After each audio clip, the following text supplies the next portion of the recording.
Hello, everybody. It's advisable that you please open your book, First Flight, Chapter 3, Two Stories About Flying. We are going to be doing this chapter today. Now, children, since this chapter you can see in the beginning has two parts. First is his first flight, written by Liam O'Flaherty, and second is The Black Aeroplane by Frederick Forsyth. So, we'll be dealing with the first part today. I'll be reading the chapter line by line and offering the explanation. Let's start. His first flight. The young seagull was alone on his ledge. His two brothers and his sister had already flown away the day before. He had been afraid to fly with them. Somehow, when he had taken a little run forward to the brink of the ledge and attempted to flap his wings, he became afraid. Now, let's see the explanation, children. Now, what's a seagull? It happens to be a very large seabird. All right. Now, alone on his ledge. Ledge actually refers to the part of the hill they live on. Okay. His two brothers and sisters. So he has company. He has a full family. His two brothers and sisters, and they have already flown away the day before. So the task at hand happens to be that he has to take his first flight. The young brothers and sisters have already done so under the able guidance of the parents. He had been afraid to fly with them, but he could not. Why? Because he is scared. Somehow, when he had taken a little run towards the brink of the ledge and attempted to flap his wings, he became afraid. See, everybody is scared to leave the ground for the first time. Okay, the worry can be many. It can be whether you will be able to flap your wings, whether you will be able to sustain the flight. If not, then what's going to happen? What are the consequences going to be? I'm going to fall, I'm going to break my nose, I'm going to break my neck. Every living organism is scared for his, her, or its life. Okay, so it is a universal truth. Alright, so the same happens for this little young seagull also. The great expanse of the sea stretched down beneath. So they are on a ledge. You can please picturize that they're on a ledge which happens to be on the edge of the sea. So they have to take a flight over the sea. And yes, because they are seagulls, they have to take a flight over the sea, and during the flight they have to catch their heart. I'm sorry, please excuse me. And it was such a long way down, miles down, so the ledge was high. He felt certain that his wings could never support him, so he bent his head and ran back to the little hole under the ledge where he slept at night. So he did not jump. Unless and until you take the jump, it's not going to take place. Alright, now it says every bird children has to be pushed off the nest by the parent birds. Only then they can fly, or they can have the courage to flap their wings. Nobody does it voluntarily. So he bent his head and he came back. Okay, even when each of his brothers and little sister, whose wings were far shorter than his own, ran to the brink, flapped their wings and flew away, he failed to muster up the courage to take that plunge which appeared to him so desperate. Okay, so he had to actually, but he could not muster the courage and strength. He had to get the courage and strength. But even looking at his younger brothers and siblings, he could not muster the courage.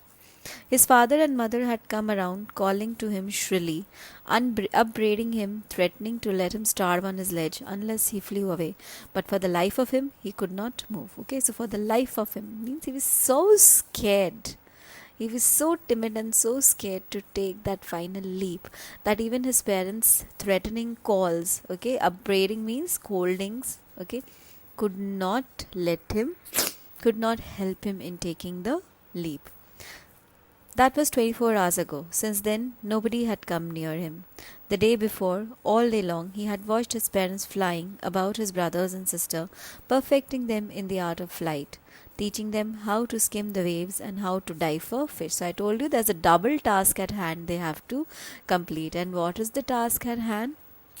The task at hand happens to be two. First, they have to take a flight. Okay, they have to take a leap and then they have to fly, but also they have to jump. Okay, they have to learn to wiggle and wap a little and to catch their seagull, to catch a fish, which happens to be their food. So a seagull needs to know how to swim, it needs to know how to fly so that it can catch the fish. First thing he has to do actually is to take a flight, which he cannot. Okay, he had in fact seen his older brother catch his first herring and devour it. Herring again happens to be a fish. Devour, eat. Okay, eat very hungrily. While his parents circled round, praising around, crackle. They were very happy. Parents are proud that the first child has taken the jump, has learned to paddle on the sea surface, and also has caught the hunt. And all the morning the whole family had walked about on the big plateau midway down the opposite cliff, taunting him with his cowardice the whole day. The whole time, okay, the whole time the family has been praising the other younger people, okay, and very happy about how they are flying, and in a way taunting him also. Okay, they're taunting him also. The sun was now ascending the sky, blazing on his ledge that faced the south. He felt the heat because he had not eaten since the previous nightfall. Now, the threatening that the parents had given, the threatening call was that we are not going to give you food unless and until you take that jump. So, he is very hungry, okay? He stepped slowly out of the brink of the ledge, and standing on one leg with the other leg hidden under his wing, he closed one eye, then the other, and pretended to be falling asleep. Still they took no notice of him. He saw his two brothers and his sister flying on the plateau, dozing with their heads sunk into their necks. Now they had become so comfortable that they are doing certain kinds of acrobatics also. Alright, they're doing some kinds of acrobatics also because they're comfortable, and looking at them also, still he cannot muster the courage to take the final leap or enjoy the flight which he is meant to take. Only his mother was looking at him. She was standing on a little high hump on the plateau, her white breast thrust forward. Now and again she tore on a piece of fish that lay at her feet, and then scraped each side of her beak on the rock. So the mother is teasing. Okay, the mother is teasing him. Why is the mother teasing him? Because the mother knows that he is hungry, and when he is hungry he is definitely going to do something for the food. So mother is kind of teasing him by picking on the food. But how he loved to tear food that way, scraping his beak now and again to wet it. But this is the act that the mother is doing, is an act that this young seagull loves to do, again and again, scraping the food and eating. Wet again, the meaning is given to you to sharpen it. Ga, ga, ga, he cried, begging her to bring him some food. Guao lao, she screamed back derisively. But he kept calling plaintively, and after a minute or so he uttered a joyful scream. His mother had picked up a piece of the fish and was flying across to him with it.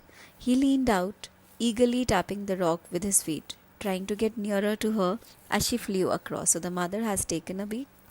Okay, the mother has taken that piece and is flying towards him with the food in his mouth. Okay, so the baby is ready that he is going to grab a bite. But when she was just opposite to him, she halted, her wings motionless, the piece of fish in her beak almost within reach of the beak. He waited a moment in surprise, wondering why she did not come near, and then, maddened by hunger, he dived at the fish. With a loud scream, he fell outwards and downwards into space. So the mother has very cleverly done one thing. And what is that one thing? That the mother has stopped flying just when she is near the ledge. Okay, this maddens him.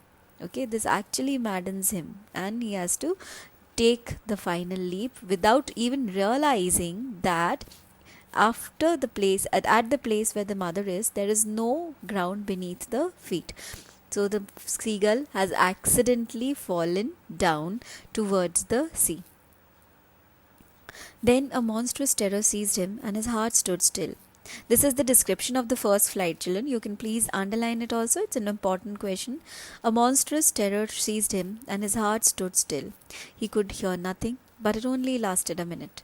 The next moment, he felt his wings spread outwards. This is, a spontaneous action of a bird, that it spreads the wings and starts flapping them when the ground is not beneath the feet of the bird.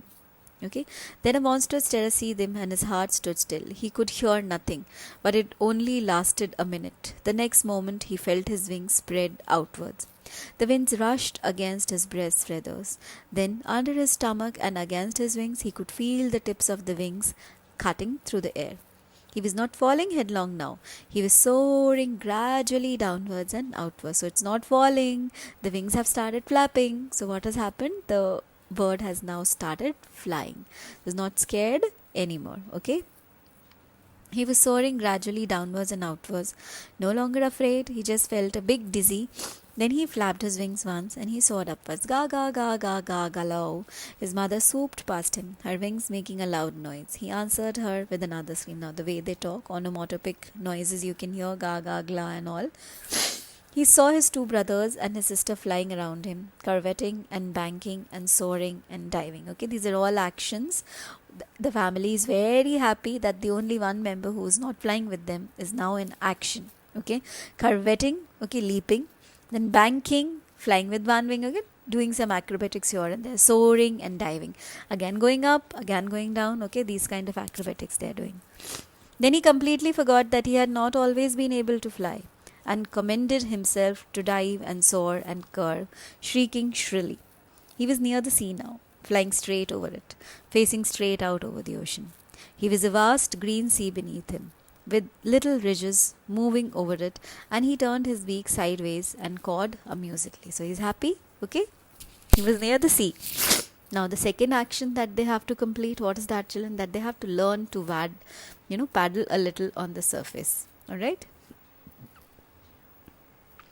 Flying straight over it, facing out over the ocean, he saw a vast green sea beneath him with little ridges moving over it, and he turned his beak sideways and cawed amusedly.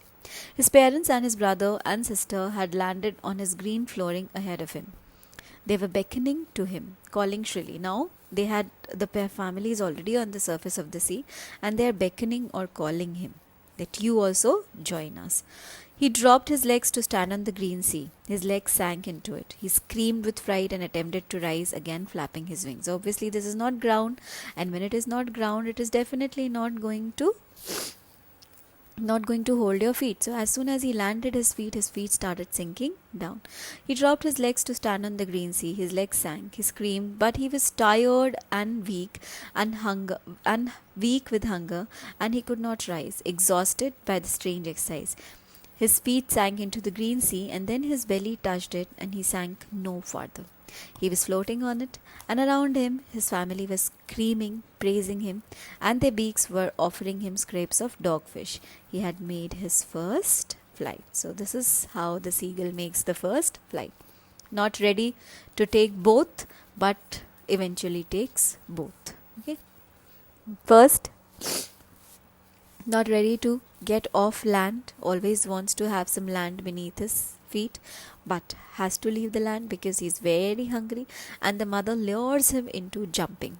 And second, he has to take the flight down. He starts flapping his wing. He lands on the surface of the sea, and because he is left with no courage at all to fly again, he has to sink down into the sea, and he bat his wings, and finally he learns to swim a little also.